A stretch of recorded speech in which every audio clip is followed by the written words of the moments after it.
Praise the lord. మరొకసారి రాత్రికాలంలో మనము ప్రార్థన చేయడానికి చేరుకున్నాము. మరి ఈ సమయంలో కూడి వచ్చిన మీకు అందరికీ కూడా ప్రభువైన యేసుక్రీస్తు నామములో శుభములు కలుగునుగాక. దేవుడు మనల్ని ఈ దినమంతా కూడా కాపాడి క్షేమంగా మనం ఇళ్ళకి చేరుకున్నాము. మన యొక్క ప్రతి పనిలో కూడా దేవుడు మనకు జయమునిచ్చి మనల్ని క్షేమంగా ప్రయాణములలో నడిపించి క్షేమంగా ఇంటికి చేర్చినందుకు, కుటుంబంతో కలిసి సంతోషించడానికి ఇచ్చిన కృపను బట్టి దేవునికి వందనములు. పిల్లలు కాలేజెస్ నుంచి, స్కూళ్ళ నుంచి కూడా క్షేమంగా వచ్చినందుకు దేవునికి వందనములు. ఈ దినం రాత్రికాల సమయంలో మనం ధ్యానించుకోవడానికి దేవుడు మనకు ఒక గొప్ప వాగ్దానం ఇస్తున్నాడు. ఆయన ఇస్తున్నటువంటి మాట ఏంటంటే, కీర్తనల గ్రంథము 46వ కీర్తన 9వ వచనము, ఆయనే భూదిగంతముల వరకు యుద్ధములు మాన్పువాడు, విల్లు విరుచువాడును, బల్లెమును తెగనరుకువాడును ఆయనే, యుద్ధ రథములను అగ్నిలో కాల్చివేయవాడు ఆయనే. ఎంత గొప్ప సంగతి! ఆయన మన జీవితంలో ఇప్పుడు యుద్ధాలు జరిగే కాలము ఉన్నది. అయితే ఆ పరిస్థితులన్నిటిని కూడా మరి మాన్పివేయవాడు ఆయనే. ఆయన తలుచుకోవాలి. ఆయన తలుచుకుంటే ఆయన సమస్తం చేయగలడు. ఎందుకంటే సైన్యముల అధిపతి యెహోవా ఆయన. భూమి అంతటినీ ఏలువాడు. భూమి ఆకాశములు ఆయన కంట్రోల్లో ఉన్నాయి. మరి ఏ దేశంలో అయినా, ఏ పరిస్థితులలోనైనా యుద్ధములు జరుగుతూ ఉంటే వాటిని మాన్పగలవాడు ఆయనే. విల్లు విరిచివాడు ఆయనే. మరి ఆయనకు సమస్తము చేతనవును. మరి అలాంటి గొప్ప దేవుడు మనకున్నాడు. మనము ప్రార్థించాలి. అందుకే మనం ప్రార్థన చాలా అవసరం. ప్రతి పరిస్థితిని బట్టి మనం ప్రార్థన చేయడం అనేది చాలా అవసరం. మనం ప్రార్థిస్తే మనము ఈ యుద్ధము వద్దు ప్రభువా మాకు అని అనుకుంటే తప్పకుండా ఆయన మనకు సహాయం చేస్తాడు. మరి యుద్ధములు జరుగుతున్నప్పుడు ఎంత ప్రాణ నష్టం కలుగుతుంది, ఎంతమంది ఆత్మీయులను కోల్పోతారు, ఎంతమంది నిరాశ్రయులవుతారు, ఎంతమంది నిరాధారంగా అలా మిగిలిపోతారు, ఎంతమంది మరి వేదన, బాధ, దుఃఖము, కొంతమంది క్షతగాత్రులై, కొంతమంది భయంకరంగా మరి అంగవికలులై, ఎంత భయంకరమైన పరిస్థితులు కలుగుతాయి మనకు తెలుసు. అయితే ఆ పరిస్థితులన్నీ కూడా వద్దు అనుకుంటే మనము దేవుణ్ణి అడగాలి, దేవా ఈ యుద్ధములు మాన్పివేయమని. మన కుటుంబాలలో యుద్ధములు ఉన్నాయా? ఒకసారి ఆలోచిద్దాం. కుటుంబాలలో కూడా అనేకమైన యుద్ధములు జరుగుతూ ఉంటాయి. ఒకవేళ మనము కత్తులు ఈటలు పట్టుకోకపోవచ్చు, కానీ మాటలే కత్తులు, మాటలతోనే కత్తుల వంటి సూటి మాటలు కలవు, కత్తిపోటు వంటి మాటలు కలవు అని మనకు సామెతల గ్రంథంలో రాయబడింది. మరి అలాగా మాట్లాడేటువంటి వారు మాట్లాడుతూ మనుషులను గాయపరుస్తూ ఇంట్లో ఒక యుద్ధ వాతావరణం సృష్టించేటువంటి వారు ఉన్నారు. మరి భర్తలు చాలా భయంకరంగా త్రాగి వచ్చి ఇంట్లో భార్యలను కొట్టడం, లేకపోతే పిల్లలను కొట్టడం, భయంకరంగా వాళ్ళను వేధించడం, బాధించడం, మరి భయంకరమైన చెడ్డ మాటలు పలకడం, పిల్లలను భార్యలను దూషించడం, తల్లిదండ్రులను దూషించడం, ఇలాంటివన్నీ చూస్తూ ఉంటాం. అలాగే కొంతమంది భార్యలు వారు కూడా తమ యొక్క భయంకరమైన మాటల చేత అనేకులకు బాధ కలిగించే రీతిగా మరి భర్తనైనా, పిల్లలనైనా, మరి తల్లిదండ్రులనైనా, అత్తమామలైనా, ఎవరినైనా సరే భయంకరంగా మాట్లాడి చాలా భయంకరంగా హింసించేవాళ్ళు, సూటిపోటి మాటలతో భయంకరంగా బాధించేవారు, వేదన కలిగించేవారు, అవమానం కలిగించేవాళ్ళు ఉన్నారు. పిల్లలు అలాగే ఉన్నారు. తల్లిదండ్రులను వేధించేవారు, బాధించేవారు. ఇలాగా అన్ని రకాల మనుషులు కూడా ఉన్నారు ఈ లోకంలో. అత్తలు కోడళ్ళను, కోడళ్ళు అత్తళ్ళను, అలా రకరకాలుగా ఉన్నారు. అయితే ఏ యుద్ధం కూడా, ఇలాంటి యుద్ధాలు ఉండడం దేవునికి ఇష్టమైన పని కాదు. మరి దేవుడు ఎందుకు మాన్పడు అంటే మనం ప్రార్థన చేయాలి ఒకటి. ఇంకొకటి ఏంటంటే మనము దేవుని వాక్యంను చదివి వాక్య ప్రకారంగా జీవిస్తే మనం అస్సలు యుద్ధమే చేయం. మన జీవితము వాక్యానుసారమైన జీవితం అయితే మన జీవితంలో యుద్ధములు అనేవి ఉండవు. ఎందుకంటే వాక్యము ఎంత బాగా మనకు తెలియజేస్తుందంటే, మనకు వివేకం కలిగినటువంటి ఆత్మ కావాలి, మనకు జ్ఞానం కలిగినటువంటి ఆత్మ కావాలి. మన జీవితంలో మనము జీవించేటప్పుడు ఏ విధంగా జీవించాలో మనకు దేవుడు అనేక విధాలుగా చెప్పి ఉన్నాడు. పాత నిబంధన కాలంలో 10 ఆజ్ఞలు కాక వాటికి యాడెడ్గా అనేక రకాలు ఉన్నాయి.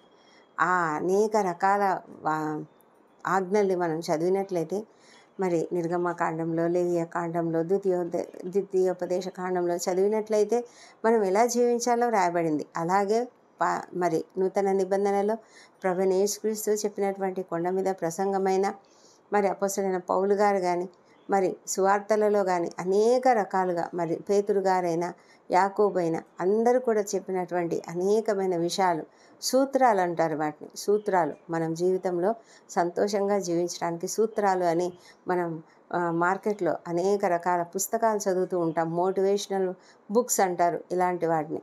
అంటే అవేవో మనల్ని బాగా ఉద్ధరిస్తాయని కాదు, కానీ వాటికంటే ఇంకా అద్భుతమైనటువంటి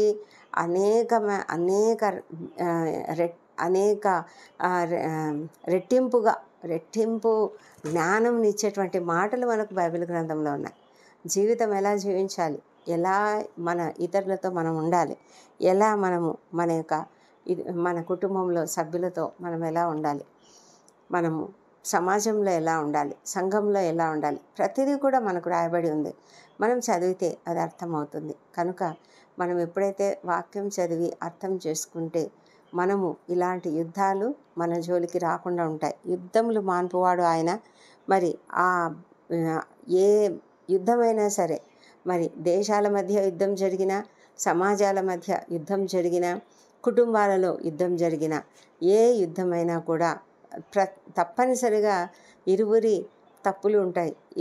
ఇరువురి పక్షాన కొన్ని మంచివి ఉంటాయి, తప్పులు ఉంటాయి. అయితే వాటినన్నిటిని కూడా మనము మాటల ద్వారా సరి చేసుకొని సామరస్యంగా వాటిని పరిష్కరించుకోవచ్చు, యుద్ధం వరకు వెళ్లకుండా. దేవుడైతే శక్తిమంతుడు. ఆయన యుద్ధములు మాన్పగలిగినటువంటి వాడు, విల్లు విరుచువాడు. అంటే ఆయన మన పైన ఎవరైనా శత్రువులు మన పైన దాడి చేస్తే వాటిని కూడా విల్లు విరిచివేయగలడు. యుద్ధంలో వాడే ఆ విల్లులను కూడా ఆయన విరిచివేస్తాడు. అగ్ని రథములను కూడా కాల్చివేసేస్తాడు. కాబట్టి ఇంకా మీరు నో మోర్ వార్ అన్నట్లుగా దేవుడు చేయగలడు. అయితే మనం దేవునిపై ఆధారపడాలి. దేవుణ్ణి మనకు గొప్ప శక్తి, మన యొక్క ప్రొటెక్టర్గా, అంటే మనల్ని కాపాడేవాడుగా, మనకు దారి చూపించేవాడుగా ఆయనను మనం ఉంచుకుంటే మన జీవితంలో ఆయన గొప్ప పెద్దగా మనం ఆయనను అంగీకరించి ఆయననే మనకు హెడ్ ఆఫ్ ద హౌస్ అన్నట్లుగా మనం ఆయన పైన ఆధారపడితే తప్పకుండా ప్రతి సమయంలో, ప్రతి విషయంలో మనకున్నటువంటి సమస్తమైనటువంటి యుద్ధ వాతావరణంను కూడా ఆయన బాగు చేయగలిగినటువంటి గొప్ప దేవుడు ఉంటున్నాడు. ఆయనను మనం ఆరాధిద్దాం. ఎందుకంటే ఆయన శాంతి కాముకుడు. ఆయన శాంతి ఉండాలని కోరుకునేవాడు. ఆయన మరి శిలువ యాగమునకు వెళ్ళక ముందు ఆయన చెప్తున్నటువంటి మాటలు కూడా అవే. శాంతిని మీకు అనుగ్రహిస్తున్నాను, నా శాంతిని మీకు అనుగ్రహిస్తున్నానని శిష్యులతో చెప్పాడు. ఆయన ఈనాడు మనుషులతో కూడా అదే చెప్తున్నాడు. మనము వినాలి. ఆయన మన జీవితంలో ఇన్వాల్వ్ అయితే మన జీవితాలలో యుద్ధములు అనేటివి ఉండకుండా మరి దేవుడు మనల్ని కాపాడగలడు, నడిపించగలడు. అలాంటి గొప్ప కృప దేవుడు మనకు అనుగ్రహించునుగాక. ఈ రాత్రి మనం నిద్రిస్తున్నప్పుడు మనం ఈ మాటలన్నీ కూడా ధ్యానించుకుందాం. ఆయన ఎంత గొప్ప దేవుడు, మనల్ని కాపాడే దేవుడు, యుద్ధములు మాన్పువాడు, విల్లు విరుచువాడు, బల్లెమును తెగ నరుకువాడు, యుద్ధరథములను అగ్నిలో కాల్చివేసి మన జీవితంలో శాంతిని, సమాధానమును ప్రసాదించువాడు. అలాంటి దేవుణ్ణి మన జీవితంలో కలిగి ఉందాం. మన హృదయంలో ఆయనను ప్రతిష్ఠించుకుందాం. మన హృదయంలో ఒక సింహాసనం వేసి ఆయనను కూర్చుండబెడదాం. ఆయననే మనకు పెద్దగా, ఆయన అంటే మన జీవితానికి అధిపతిగా, మన జీవిత నావికుడిగా ఆయనను ఎంచి, ఆయనను అంగీకరించి ఆయన సన్నిధిలో మన యొక్క ప్రార్థనలు పెట్టినప్పుడు ఆయన తప్పకుండా మన ప్రార్థనలన్నీ కూడా అంగీకరించి మనకు సహాయం చేయగలడు. మరి ఈ రాత్రి మనం ప్రార్థనలోనికి వెళ్దాం. ప్రార్థనలో మనకున్నటువంటి సమస్యలన్నీ కూడా ఆయన సన్నిధిలో పెడదాం. దేవుడు మన ప్రార్థనలు అంగీకరించి మనకు జవాబులు అనుగ్రహిస్తాడని నమ్ముతూ మరి ప్రార్థనలోనికి వెళ్దామా? పరిశుద్ధుడా, గొప్ప దేవా, నీకు వందనములు, స్తోత్రములు నాయన. మా తండ్రి, అవును మా ప్రభా, మీరు ఎంత గొప్ప దేవుడు, మమ్మల్ని కాపాడుతున్నటువంటి దేవుడు. మరి మా జీవితాలలో యుద్ధములను మాన్పువాడవు నీవే మా తండ్రి. మాకున్నటువంటి ప్రతి పరిస్థితిని బాగు చేయవాడవు నీవే తండ్రి. మా తండ్రి దేవా, నీవు ప్రతి పరిస్థితిని కూడా మరి సరిచేసి మా జీవితంలో ఉన్నటువంటి అసమాధానకరమైన పరిస్థితిని సరిచేసి సమాధానకరమైన పరిస్థితిని తీసుకురాగలవు. మా ప్రభా, మాలో ఎలాంటి పరిస్థితులు ఉన్నాయో మాకు తెలియదు. లోకంలో యుద్ధ వాతావరణం ఉన్నది. ఆ లోకాన్ని, ప్రపంచంలో ఉన్నటువంటి యుద్ధ వాతావరణాన్ని గురించి కూడా మేము ప్రార్థిస్తున్నాము. సమాధానం అనుగ్రహించండి. ప్రతి చోట సమాధానం అనుగ్రహించండి. ఎంతమంది నాయన ప్రభా భయంకరమైన జీవితం ఈ యుద్ధం వలన ఎంత నష్టపోయారు, ఎంత బాధపడుతూ వేదన పడుతూ బ్రతుకుతున్నటువంటి ఆ పరిస్థితులను మీరు చూస్తున్నారు నాయన. ప్రతి పరిస్థితిలో మీరుండి నాయన ప్రతి పరిస్థితిని బాగు చేయమని ప్రార్థిస్తున్నాం తండ్రి. అదేవిధంగా కుటుంబాలలో ఉన్నటువంటి పోరాటాలు, కుటుంబాలలో ఉన్నటువంటి బాధలు, కుటుంబాలలో ఉన్నటువంటి మనస్పర్ధలు, మనస్తాపాలు వీటన్నిటిని కూడా తొలగించమని ప్రార్థిస్తున్నాము. సాతానుడు కుటుంబాలపైననే దాడి చేస్తాడు. ఎందుకంటే కుటుంబం ఒక చాలా ప్రాముఖ్యమైన వ్యవస్థ. ఆ వ్యవస్థను పాడు చేస్తే అతడు ఏదైనా కూడా సాధించగలడు అని ఒక నమ్మకము ఆ అపవాదికి ఉన్నది కనుక అపవాది మరి మనుషుల మధ్య చిచ్చును రేపుతాడు, మనుషుల మధ్య గొడవలు రేపుతాడు, మనుషుల మధ్య అనేకమైన విభేదాలు రగిలించి ప్రతి కుటుంబంలో కూడా సమాధానం లేకుండా, శాంతి లేకుండా చేస్తున్నాడు. అదేవిధంగా పిల్లలను భయంకరంగా డిస్ట్రాక్ట్ చేసి వారిని అడిక్షన్స్కు గురయ్యేలాగా చేసి వారంతా కూడా తల్లిదండ్రులకు విరోధంగా జీవిస్తూ, అవిధేయులుగా జీవిస్తూ దూరంగా వెళ్ళిపోతూ ఉంటే ఆ అపవాదికి ఎంతో సంతోషం. అలాంటి పరిస్థితి మా తండ్రి మేము తెచ్చుకోకుండా ప్రభా నీ సన్నిధిలో నాయన మేము మోకరించి ప్రార్థించేవారుగా ఉండడానికి సహాయం చేయండి. ప్రతి కుటుంబంలో ప్రార్థన ఉండాలి. ప్రతి కుటుంబంలో నాయన అందరూ కలిసి ప్రార్థించే ఆ సమయాన్ని వారికి అనుగ్రహించండి. ఆ సమయాన్ని వారు కేటాయించుకోవాలి. ఆ సమయాన్ని అలా వాళ్ళు ఉపయోగించుకోవాలి. ఆ సమయాన్ని తప్పకుండా మరి వారు పాటించాలి. మా ప్రభా ఆ పరిస్థితి ప్రతి కుటుంబంలో అనుగ్రహించండి. మీరు నాయన సెంటర్గా ఉండి ప్రతి కుటుంబంలోనైనా మీరు మీ యొక్క గొప్ప కృపను కుమ్మరించి, సమాధానమును కుమ్మరించి ప్రతి కుటుంబంలో కూడా శాంతిని అనుగ్రహించమని ప్రార్థిస్తున్నాం తండ్రి. దేవా ప్రభా, నీవు అద్భుతమైన దేవుడు, ఆశ్చర్యకరుడైన దేవుడు తండ్రి. మా జీవితాలలో అనేకమైన గొప్ప కార్యములను చేసిన దేవుడు. మేము వాటినన్నింటినీ జ్ఞాపకం చేసుకొని నీ కృతజ్ఞతాస్తుతులు చెల్లిస్తూ మరి ఇది నాన్న మా జీవితాలలో ఏ పరిస్థితుల వల్ల మరి ఇలా జరిగి ఉంటుందో మాకు తెలియదు, కానీ మేము నీ సన్నిధిలో ప్రార్థించి ఆ పరిస్థితులన్నింటినీ సరిచేయగలిగిన శక్తిమంతుడు ఆయన నీ యొక్క సన్నిధిలో మేము నీపైన ఆధారపడి తండ్రి నిన్ను అడిగి మేము పొందుకునేటట్లుగా కృప చూపించమని ప్రార్థిస్తున్నాము. ప్రతి కుటుంబంలో కూడా ఐక్యత అనుగ్రహించండి. దేవాప్రభ, ఏ కుటుంబంలో అయితే సంతోషకరమైన పరిస్థితులు ఉన్నాయో వాటిని బట్టి నీకు వేలాది స్తోత్రములు. మా తండ్రి దేవా, ఎంతోమందినైనా ఉద్యోగములు పొందుకున్నట్లుగా, మరి వివాహ సంబంధములు కుదిరినట్లుగా, సంతానం కలిగిందన్న ఒక గొప్ప న్యూస్ విన్నట్లుగా మరి ఎంతో సంతోషంగా ఉన్నారు. అలాంటి వారిని అందరినీ బట్టి నాయన నీకు వేలాది స్తోత్రములు చెల్లించుకుంటున్నాము. మా తండ్రి దేవ, మీరు కరుణతో కనికరించి కాపాడి తండ్రి ప్రతి ఒక్కరిని మీ యొక్క ఆనందంతో నింపినందుకు వందనములు మా తండ్రి. మరి అదేవిధంగా ఉద్యోగంలో రాలేదని, లేకపోతే సంబంధాలు కుదరలేదని దిగులుతో మరి నిరాశతో ఉన్నటువంటి వాళ్ళని లేవనెత్తండి. తగిన సమయంలో మీరు తప్పకుండా చేస్తారన్న విశ్వాసంతో ప్రతి ఒక్కరు నీ పైన ఆధారపడి నిన్ను ప్రార్థించి కృపను దయచేయండి. కనిపెట్టి ఉండడానికి సహాయం చేయమని ప్రార్థిస్తున్నాము. ఆకస్మిక ప్రమాదంలో గురైనటువంటి వారు, ఆకస్మిక అనారోగ్యంకు గురైనటువంటి వాళ్ళను జ్ఞాపకం చేసుకుంటున్నాము. ప్రతి ఒక్కరిని మీరు కనికరించండి, కాపాడండి. తండ్రి నీ సన్నిధి కాంతి వారిపైన ఉదయింపజేయండి. మా తండ్రి దేవా, నీ దయ నీ కృప వారిపైన కుమ్మరించండి. దేవా తండ్రి, మరి మీరు నెమ్మదిపరిచే దేవుడు, ప్రతి పరిస్థితిని సరిచేయ దేవుడు. ప్రభా, అనారోగ్యం ఉన్నటువంటి వారికి స్వస్థతనిచ్చే దేవుడు. మా ప్రభా, పరిస్థితులను నిమ్మలపరిచి నాయన ఏ యాక్సిడెంట్ అయినటువంటి వాళ్ళు ఎలాంటి గాయములు పొంది ఉన్నారో వాళ్ళను బాగు చేయమని ప్రార్థిస్తున్నాము. స్వస్థత దయచేయమని ప్రార్థిస్తున్నాము. అనారోగ్యంతో ఆకస్మికంగా అడ్మిట్ అయినటువంటి వారు కూడా త్వరగా ట్రీట్మెంట్ దొరికి త్వరగా ఇంటికి చేరుటకు సహాయం చేయండి. తనే హాస్పిటల్స్లో ఉన్నటువంటి ప్రతి వ్యాధిగ్రస్తుని కూడా స్వస్థతపరిచి సంపూర్ణంగా స్వస్థతనిచ్చి వాళ్ళు క్షేమంగా ఇంటికి చేరినట్లుగా సహాయం చేయండి.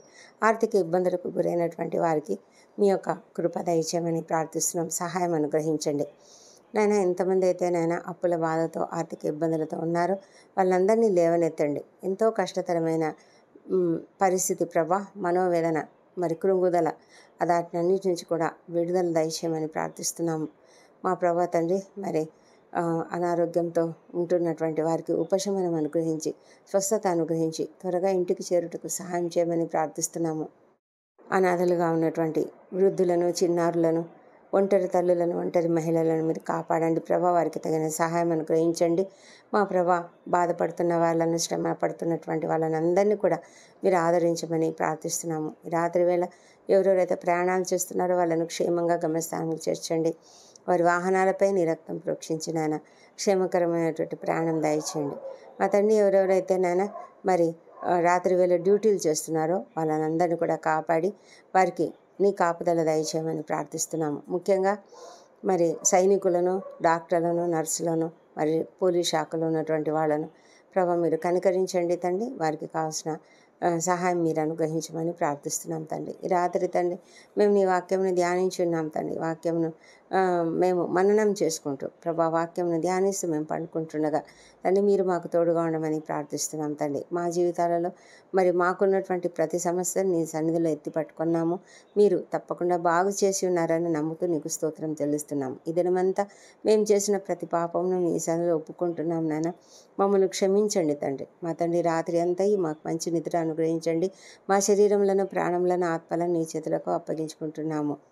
రాత్రి వేళ కలుగు భయములకు ఎలాంటి ఇబ్బంది మేము పడము. ఎందుకంటే మీరు మాకు తోడుగా ఉన్నారు. మీరు మాకు వాగ్దానం ఇచ్చి ఉన్నారు. ఏ తెగులు మీ గుడారమును సమీపించదని మీరు వాగ్దానం ఇచ్చినందుకు నీకు వందనములు. నీ దూతలు మా ఇంటి చుట్టూ, మా పడకల చుట్టూ ఉన్నందుకు నీకు వందనాలు చెల్లించుకుంటున్నాం ప్రభా. మా తండ్రి దేవా మరి మంచి రెస్ట్ను మాకు అనుగ్రహించండి.